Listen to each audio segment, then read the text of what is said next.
it's me Vivian. Welcome back to another episode of Sherry. So today I'd like to specifically talk about and have a conversation open, sharing about discernment. The word discernment, it might be a harder word to understand within understanding your emotions and how things trigger you.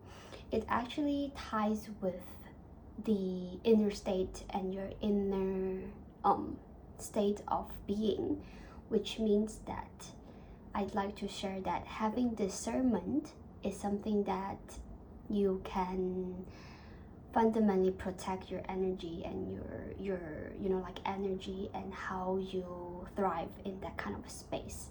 Yeah, so recently I've been continuously understanding about my inner child.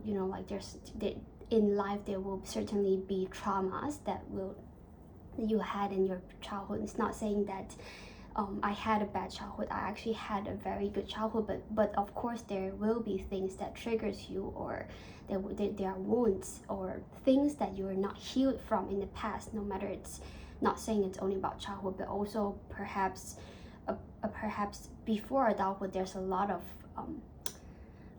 of possibilities that you have certain traumas which you are not healed. So I started to realize that when the bad emotions come in, when it comes to emotions, it's a complex thing where you will feel a lot of different kind of feelings. When it comes to saying it's just bad, I think it's hard to define that the emotion itself is just bad. There's a lot of layers of emotions that will be surrounded with that sense of generically we call it bad. So having that discernment, which means that you kind of have to continuously work on your inner self, which is something that I'm continuously learning on, and you have to heal your inner wounds, inner child, if you say it's inner child, to build up that sense of discernment where you understand that, okay, right now certain things does not serve you, certain things that serves you, certain things you've already learned your lesson and it's time to move on. This will help you when it comes to a lot of things in adulthood where you will face and encounter, and sometimes you will get triggered by the things that it wasn't healed in the past, and hence sometimes I wonder, like, of course personally I have my own things to work on. I think everyone to a day-to-day basis, there's a lot of things that is sometimes out of our control, but we take it personally and it became a wound in the past, from the past. So how you understand that and you continuously work on yourself is very important.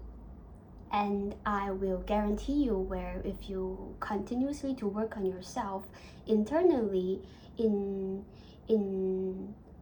learning how to walk through all that phases, you will become fundamentally strong. And that strong does not come from that you're not breakable, because like in this world there's so many things that it's uncontrollable, but it's more towards that resilience you build within yourself, where things, uncontrollable things coming towards you, you won't get affected. Like, of course there will be influence, you will get influenced by the things, but you won't get affected mentally, and that capacity that you could hold yourself and understanding who you really are. And I think that's a great lesson to share with you guys, because I've been, of course, on times where I'm curious about my own self, I actually find things and find videos and find studies about how I understand my inner world more, like beyond the surface level of emotions. What are the other inner things that I could work on, I could continuously work for myself to become and to reach a better version of myself, which is something that I want to achieve, right? Like, I think that's something that you will resonate to. And from this sharing, I will kind of want to share this new concept and this more internal work of a concept to share with you guys after post breakups, and also continuously talking about relationships, how you build relationship with the society, with the people around you, with the things that you encounter and whatsoever. Yeah, so I hope you guys learn from this and also have some kind of a reflection, any kind of a key takeaway or anything that you just find this sharing useful, so that in the next one I can continuously share with you guys on my learnings, my reflections. Most importantly, it's the reflection that I've experienced and I'm sharing to you guys, and hope it's helpful. Yeah, see you in the next one.